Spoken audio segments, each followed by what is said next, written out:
미국이 우리나라를 포함해 세계 각국의 철강 알루미늄에 25% 관세를 부과합니다. 트럼프 미국 대통령의 오락가락한 관세 정책과 경제 침체 우려에 미국 증시가 하락세를 보이고 있는데요. 우리나라 경제에 미칠 파장 등 경제 관련 내용 정철진 경제평론가와 함께 얘기 나눠보겠습니다. 안녕하십니까? 네, 안녕하십니까? 네, 철강 및 알루미늄에 대한 25% 관세. 우리 시각으로 오늘 오후 1시부터 이제 부과가 된다고 하는데 이제 시작이 됐네요. 네. 자, 그럼 먼저 전 세계에 어떤 영향을 미칠까요? 기본적 분석이 있겠고요. 하고 또 개별적으로 따로 분석해볼 테마가 있는데 원래 이렇게 정말로 진심으로 25% 관세가 철강과 알루미늄에 붙게 된다. 미국 시장으로 들어오게 되면요. 예. 그럼 당연히 미국 시장으로 들어가게 되는 제품 가격들은 이제 폭등하면서 미국 외 철강 회사들 혹은 철강의 국가들 경제는 또 힘들어지겠죠. 하고 네. 전 세계적으로 철강 가격이 또 오르면서 이건 미국도 피해갈 수가 없습니다. 미국 내 인플레이션도 오고 있고 그러면 철강이라는 게 또 알루미늄이 기본적인 소재이기 때문에 뭐 이런 물가 상승의 여파가 제품 가격에도 전이되고 뭐 이런 기본적인 분석을 해볼 수가 있을 것 같은데 그러나 지금 부과되고 있는 이 트럼프의 관세는 우리가 알고 있는 이런 관세로 파악이 되는 게 아니죠. 그 속내에는 여러 가지들의 예. 자신의 그런 의지들이 숨어 있고 자기가 노리는 또 다른 노림수가 있습니다. 그리고 당장 일주일 뒤에 이걸 또 풀어줄지도 몰라요. 그러니까 네. 이 모든 것을 불확실성으로 밀어넣기 때문에 이런 불확실성이 우리가 가장 두려워하는 부분인데 이런 점을 생각해 볼 수 있을 것 같아요. 우리한테 더 중요한 건 그럼 K철강은 어떻게 되는 건가라는 것 아니겠습니까? 이게 가장 중요할 것이고 이제 우리 제품, 우리 철강, 알루미늄도 미국으로 들어갈 때는 25%의 가격이 더 오른 채로 들어가게 되니까 당연히 미국 내 경쟁력은 약화될 겁니다. 그러면 이제 힘들어질 거다라는 생각을 하겠지만 이게 잘 보면 우리가 미국 내에서 점유율은 한 10%가 채 안 되거든요. 네. 캐나다, 멕시코를 들어오는 철강이 실은 이번에 타깃이 되는 거예요. 그러니까 오히려 캐나다, 멕시코 철강이 무너지면 그 빈틈을 우리가 비집고 들어갈 수가 있겠고 또 근본적으로 철강, 알루미늄을 때리는 이유는 중국의 철강을 때리려는 거거든요. 그럼 이제 상대적으로 왜냐하면 그게 캐나다, 멕시코 우회해서 들어가니까 우리에게는 그리 나쁘지 않을 수도 있지 않나는 생각도 가능하고 더욱 중요한 건 그럼 미국 내 철강 회사가 엄청난 반사 이익을 얻어야 되잖아요. 네. 수입품들에 다 매겨지니까. 근데 지금 미국 내 철강은 워낙 경쟁력이 없어가지고 이번 기회에 오히려 뭐 인건비 올려주고 가격 제품 올린다고 해가지고 우리가 25% 관세를 맞고 들어가도 뭐 그리 미국 철강보다 우리가 뭐 덜 열악해지질 않습니다. 그래서 가장 똑똑한 게 주식시장이잖아요. 이 이슈가 있음에도 불구하고 국내 철강주는 오히려 그 전에 급락했지 최근에 한 1, 2주 동안에는 또 급반등을 하고 있는 그런 역설적인 상황이 나오고 있습니다. 네. 우리나라 제품이 트럼프 2기 행정부 들어서 이제 처음으로 관세 영향을 받는 거지 않습니까? 네. 근데 그 국내 철강업계 보호 장치였던 기존에 있었던 쿼터제가 사실상 이제 유명무실해지면서 사실 좀 큰 피해가 우려된다 이런 네, 우려의 그런 목소리도 보고서도 많았고 뭐 학계에서도 그런 연구소 발표도 많이 내었었는데 네. 이걸 또 달리 생각해보자는 의견도 최근에 나오고 있는 거예요. 이게 무슨 얘기냐면 일기 때도 똑같은 일이 벌어졌었고 그때 우리가 정말 잘 일기 때 이 철강에 대한 관세 폭탄을 피했습니다. 어떻게 피했냐? 우리 스스로 263만 톤이라는 쿼터를 제시해요. 네. 그래서 우리는 딱 여기까지 수출을 일단 할게. 여기에 대해서는 관세를 매겨주지 말아달라 하고 그 이상을 우리 K철강에 수출하면 이 부분에 대해서만 매겨라. 그러니까 763만 톤만큼은 우리 스스로 무관세, 비관세를 유지하게 되면서 뭐 트럼프 일기 때 잘했던 협상 사례에 이제 꼽혀요. 근데 이번에 트럼프 대통령이 K철강, 한국에 줬던 이런 쿼터 방식도 다 이거 옛날 거 다 아웃이다. 다 무조건 다 이제 한국 철강도 25%를 매겨라라는 건데 네. 이게 왜 막 공포스럽다가 좋을 수도 있겠다라는 생각이 드냐면 앞서도 얘기했지만 미국에 들어가는 철강들 순위를 좀 보면 캐나다와 멕시코 쪽이 압도적입니다. 예. 그리고 이제 3위가 브라질, 우리나라가 한 4위 정도를 차지하게 되는데 앞서 캐나다하고 멕시코 똑같이 다 25%를 매겨지잖아요. 이제 우리도 25%를 매겨주니까 어떤 생각이 가능하냐면 우리는 그동안에 비관세 하려고 263만 톤만 밖에 못 팔았잖아요. 네. 더 팔 기회도 열 수가 있겠다라는 생각이 가능한 겁니다. 그래서 K철강에도 이게 큰 위기가 되지만 또 기회일 수도 있고 뭐 가령 현대제철 같은 경우에는 아예 미국으로 들어가서 지금 트럼프가 가장 원하는 방식의 생산을 또 하겠다라고 하니까 이런 부분도 우리가 훨씬 더 좀 플러스가 되고요. 지금 미국은 저탄소 철강으로 가려고 하고 있거든요. 조금 어려운데 우리가 뭐 흔히 말하는 일반적인 철강 생산 방식이 있고 요즘에 이제 전기로 방식이 있어요. 고로 방식과 전기로 방식. 네. 근데 우리는 전기로 방식을 가능한데 예. 이 대부분은 고로 방식에 첨착돼 있거든요. 근데 이제 세계도 저탄소 철강으로 가게 되면서 K 철강에 또 나름 강점도 있다라고 해서 이게 우리만 맞았으면 큰 문제가 아닌데 오히려 미국 내에서 더 우월했던 캐나다 철강, 멕시코 철강도 함께 다 맞게 되니까 쿼터 풀리는 걸 오히려 또 기회로 삼아보자 이런 의지도 함께 표명하고 있습니다. 아, 네. 그렇군요. 자, 뭐 앞서 이제 평론가님께서 트럼프 대통령이 관세를 부과하는 데는 또 다른 속내가 있다 이런 말씀해 주셨잖아요. 지금 보면 트럼프 대통령이 뭐 캐나다산 수입품에 대해서는 관세를 뭐 50%를 부과하겠다라고 했다가 반나절 만에 철회하기도 했는데 네. 이처럼 좀 오락가락 관세 정책을 펼치는 이유, 그 속내는 좀 뭐라고 보세요? 이번에는 이제 풀고 싶지 않았던 것 같아요. 이제 보면은 원래는 25% 올 철강 알루미늄 하게 되는데 지금 캐나다는 강력 반발을 하고 있고요. 특히 캐나다 온타리오가 뭐 전기에 대한 것들 25% 할증으로 이제 보복하겠다라고 하니까 네. 눈에 가시죠. 그래서 25%를 더 하겠다. 그러니까 캐나다 철강에 대해서는 50%를 때리겠다. 만약 이게 시행됐으면은 오늘 국내 철강주들 아마 지금도 한 3, 4% 오르고 있는데 급등했을 겁니다. 아마 그랬는데 아마 백악관에서 부랴부랴 캐나다한테 그러면 안 되지 않느냐라고 해서 마지막 딜을 해서 일단 25%만 매기는 55%는 아니게 됐는데 끝까지 트럼프 대통령은 좀 수긍하지 못하는 그런 모습도 좀 함께 보였었습니다. 이제 관세라는 것이 여러 가지 의미가 있는데요. 지금 캐나다와 멕시코에게 부과하는 이 관세는 겉으로는 펜타닐에 대한 부분들, 불법 이민도 있지만 중국 자본에 대한 이제 칼끝을 겨눴다 이렇게도 보면 될 것 같아요. 최근에 뭐 최근도 아니죠. 캐나다 같은 경우에는 중국의 이민도 많아졌고요. 중국인 자체도 많아졌고 중국인들이 들어오면서 이 차이나머니라고 하죠. 중국 자본이 함께 다 들어왔습니다. 그래서 중국이 어떤 전략을 하냐면 하도 중국을 때리니까 캐나다와 멕시코에 이 차이나머니가 들어가서 지금 캐나다, 멕시코는 미국의 무관세로 들어가잖아요. 네. 자기네가 무관세 혜택을 노리는. 그러니까 이걸 트럼프는 알고 있죠. 그래서 제일 먼저 왜 혈맹과 동맹이 캐나다, 멕시코를 때리느냐? 중국 때리는 겁니다. 파나마 운하도 웬만한 좋은 것들을 다 중국 자본이 갖고 있으니까 그거 다 뺏어가지고 이제 미국 블랙록이 사고 이런 것들을 보게 되면 그 관세라는 것도 관세 자체 돈 벌어가지고 미국에 예산 늘린다라는 것 이상의 어떤 많은 것들이 함유돼 있다 이렇게 볼 수 있겠습니다.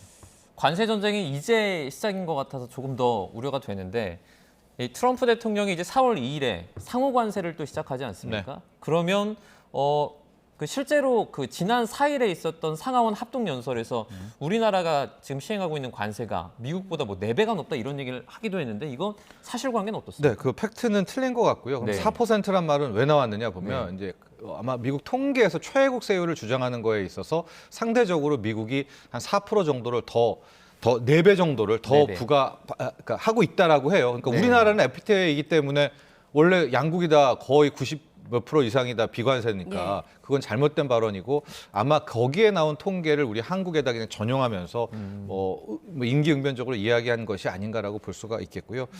문제는 이제 4월 2일에 이 상호 관세라는 것이 왜 중요하냐면 트럼프 관세의 거의 이제 핵심입니다. 이제 4월 2일로 가게 되면 트럼프가 어떤 것을 노리고 어떤 국가를 태클을 걸고 어떤 것들을 하게 될지 이제 총화가 바로 4월 2일에 예정돼 있는 이제 상호 관세다라고 볼 수가 있는데요. 아마 우리에게는 이제 우리 한미 FTA니까 서로 비관세니까 없죠. 네. 상호 관세라고 말하는데 그런데 그렇게 쉽지는 않을 것 같습니다. 오히려 비관세 장벽을 통해서 자기네 생각에 미국 생각에 좀 불리하다라고 생각하는 것 부분들을 끌어내려 가지고 그걸 고치라고 할 텐데 대표적인 게 환율 같은 경우에 아니 한국은 너무나 우리가 뭐 워낙 약세하고 싶어서 한 건 아닌데 왜 이렇게 원화 약세를 해가지고 가격 경쟁력이 높여 이런 것들을 한국은 왜 전기료가 좀 싸지 이런 이제 여러 가지 태클 잡을 것들을 함께 나오면서 그 대가로 관세 얼마 이렇게도 펼칠 수가 있기 때문에 결과적으로 우리가 4월 2일 이제 상호 관세까지는 좀 긴장감 있게 과연 우리나라에 대해서는 트럼프가 어떤 관세 정책을 필까 이제 이런 이제 긴장을 해야 되는데 다만 지금까지 행보를 좀 보면 트럼프 대통령이 우리나라를 안 건드리잖아요. 컨트롤 타워가 없으니까 일단 협상을 할 수가 없죠. 할 수가 없고 할 필요도 없다고 일단 느끼는 것 같아요. 그러니까 4월 2일이 됐지만 또 더 디테일한 부분은 우리나라의 컨트롤 타워 문제가 좀 핵심될 때 한국과의 좀 더 이제 세부적인 이야기, 뭐 방위비 조약이라든가 이게 나오게 될 가능성이 있지 않을까라는 생각도 해보고 그새 또 말 바꾸게 할지도 모릅니다. 그러니까 이게 우리가 이렇다라고 지금 얘기할 뿐이지 내일 또 무슨 말을 할지는 모르거든요. 네. 이제 그런 긴장감 속에서 살아간다 이렇게 볼 수 있죠. 네, 그럼 트럼프의 관세 정책에 우리나라는 어떻게 대처하고 어떤 대비책을 세워야 한다고 보세요? 늘 말씀드리지만은 이제 협상은 줄 거 예. 받을 것 아니겠습니까? 하고 만만하게 보여서는 안 된다. 우리 인간관계에 있는 협상이 또 국가 간에서 특히 트럼프 행정부에서는 그대로 적용되는 것 같아요. 일단 우리가 잘하는 부분들, 뭐 K조선 많이 언급이 되고 있죠. 하고 이번에 알래스카 가스 프로젝트 같은 거 하는데 거기 콕 집어가지고 아예 뭐 빼도 박도 못하게 한국과 일본이 한다고 했더라. 엄밀히 말하면 우리 산업자원부가 한다고 한 게 아니라 이번에 그 안덕근 장관이 가서 그 부분에 대해서 논의할 카테고리를 만들어 놓은 거거든요. 근데 그거를 덥석 하겠다라고 한 거. 왜 그러겠습니까? 그 추운 뭐 영하 40도 이상의 뭐 거기에 가스관을 할 수 있는 기술력이 우리밖에 없어요. 그러니까 우리가 줄 것, 우리의 필요성이 분명히 있습니다. 하지만 우리도 또 굉장히 좀 당할 부분이 많이 있지 않겠습니까? 그러니까 일단 딜을 할 때 우리가 잘하는 것들, 우리가 반드시 지켜야 될 부분들을 좀 나눈 다음에 이제 상호간에 맞춰서 이제 기싸움을 좀 해야 되지 않을까 보여집니다.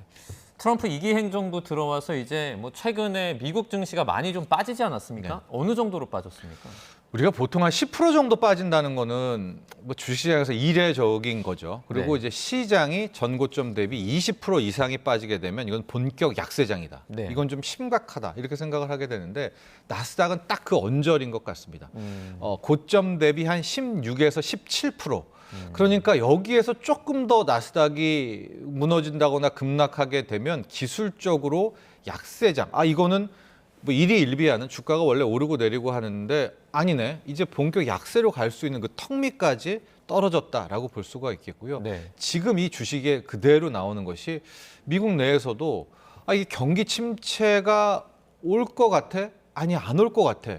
이제 이런 논란이 되고 있을 만한 딱 그 언저리까지 시장은 많이 빠졌다. 이렇게 볼 수 있겠습니다. 그 네. 기술 기업 7곳의 하락세가 두드러졌다고 하는데 그 이유는 뭔가요? 그게 이제 당연하죠. 왜냐하면 이제 기술주라는 것이 성장성이잖아요. 성장성은 결국 꿈을 먹고 자라는 판타지잖아요. 그러니까 실적은 오히려 막 우리가 조선 이런 배, 뭐 자동차 이런 게 더 크지만 이런 거는 우리가 알고는 꿈과 환상이 없지 않습니까? 근데 기술주라는 거는 AI 가지고 뭘 할지 모르고 로봇으로 뭐 어떻게 될지 모르고 뭐 테슬라 뭐 자율주행으로 어떤 세상이 열릴지 모르고 이제 이런 꿈과 성장성인데 지금 이슈가 트럼프발 경기 침체 아니겠습니까? 경기가 나빠진다. 그럼 유동성이 줄잖아요. 소비자 지갑이 닫혀지고 그럼 당연히 그동안 꿈과 희망을 먹고 자랐던 뭐 매그니피선트 세븐 같은 기술주들이 가장 먼저 여기에 좀 타격을 받았다라고 볼 수 있고 그 반대로는 또 이들이 가장 많이 또 거품의 영역까지 올랐던 그런 점도 함께 생각해 볼 수 있겠습니다. 네.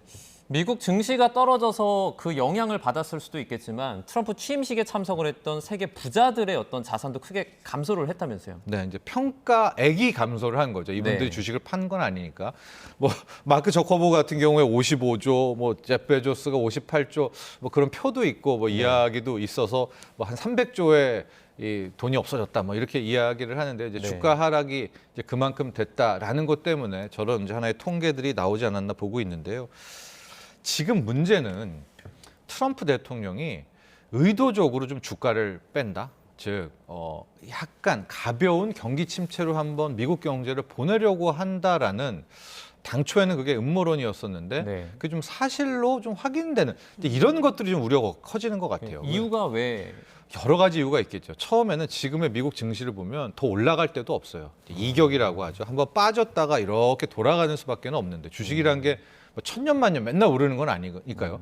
근데 임기 초기에 뭐 기업에서도 CEO가 바뀐 초기에 일단 한번 확 실적을 죽여버리잖아요. 이걸 빅베스라고 하는 것처럼 지금 빠지면 모든 탓을 바이든 행정부로 돌릴 수가 있기 때문에 일단 새 출발하기에도 지금이 굉장히 적기고 또 하나가 트럼프 대통령은 금리를 많이 떨어뜨리고 싶어 합니다.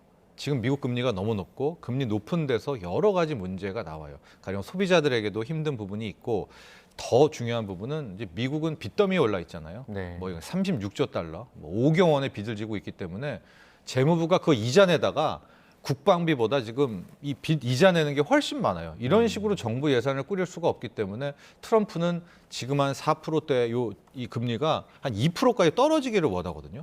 떨어뜨리려면 어떻게 하겠습니까? 주식을 좀 망쳐줘야 연준에서도 금리 인하를 한다라고 하고요. 이렇게 주식이 좀 망가지면 주식에 있는 돈이 빠져나와서 뭐 채권이나 이런 데로 가면 또 채권 금리가 시장 금리가 떨어질 수 있기 때문에 여러 가지 의도로 트럼프가 주식은 좀 버릴 수 있겠다 당분간 이런 우려와 공포들이 또 미리 좀 앞서서 주식을 팔게 한 그런 모습도 함께 이어집니다. 그 테슬라 주가 얘기 좀 해볼게요. 일론 머스크 최고 경영자 때문이다 이런 말이 나오고 있는데 그 원인 그리고 앞으로는 좀 어떻게 예상하세요?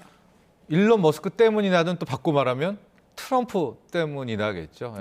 11월 5일, 6일 작년에 트럼프 당선과 함께 무섭도록 올랐습니다. 당시 한 240달러였던 테슬라의 주가 470, 480 뭐 그 이상까지도 솟구치는 자고 일어나면 주가였었는데 지금 주가는 7주 연속 급락. 어제는 좀 반등을 했던데요. 오히려 작년 11월 5일 때보다도 더 떨어진 그런 상황까지 왔습니다. 왜 그렇게 장 초반에 집권 초반과 함께 당선과 함께 폭등했던 것이 이렇게 또 폭락을 하게 됐는가? 말씀하셨듯이 이게 일론 머스크에 대한 미움 증오인데요. 뭐 그동안에 뭐 나치 경례도 하고 또 지금 어마어마한 미국에서는 학살 이런 표현도 쓰고 있는데 나치의 수장이 되면서 여차하는 연방 공무원을 지금 뭐 무조건 구조조정을 하고 있지 않습니까? 네. 그러니까 사람 자리는 인력 구조조정에는 항상 그런 미움이 수반되고 있고요. 근데 그게 또 누구에 대한 미움이겠습니까? 이제 트럼프에 대해서 좀 싫어하고 이런 소비자들과 미움이 그대로 한 몸 같은 일론 머스크에게 투영이 되면서 이제 함께 뭐 유럽에서는 특히 테슬라라는 차 자체가 아주 판매량이 폭감을 하고 있고 지금 테슬라라는 주가를 끌어올린 것도 실은 전기차 때문은 아니었습니다. 자율주행으로 왜냐면 본인이 이 규제 철폐를 하는 나치의 수장이니까 이거 빨리 자율규제 풀어주겠네. 우주항공 규제도 풀어주겠네. 뭐 이런 식으로 그런 기대감이 쭉 갔는데 그거 역시 좀 쉽지 않겠네. 또 경기 침체가 오면 다 뭐 웬만한 사람들이 지갑을 닫지 않습니까? 네. 그러니까 그런 기대와 판타지를 한 몸에 받았다가 오히려 야 저렇게 행동하면 안 되지. 또 내각 내에서도 일론 머스크에 대한 반감이 좀 커지면서 이 회사 자체라기보다는 그런 정성적인 요인이 주가를 많이 떨어뜨렸다라고 볼 수가 있을 텐데요. 네. 그러면 향후 어떻게 되느냐? 반대로 생각하시면 되겠죠. 트럼프가 다시 또 국민들의 열폭적인 지지를 받고 길을 살려주면 마찬가지도 받게 되지 않을까. 이거 역시도 정성적으로 좀 풀어가야 되겠습니다. 네, 알겠습니다. 경제 이슈 살펴봤습니다. 정천진 경제평론가와 함께했습니다. 고맙습니다.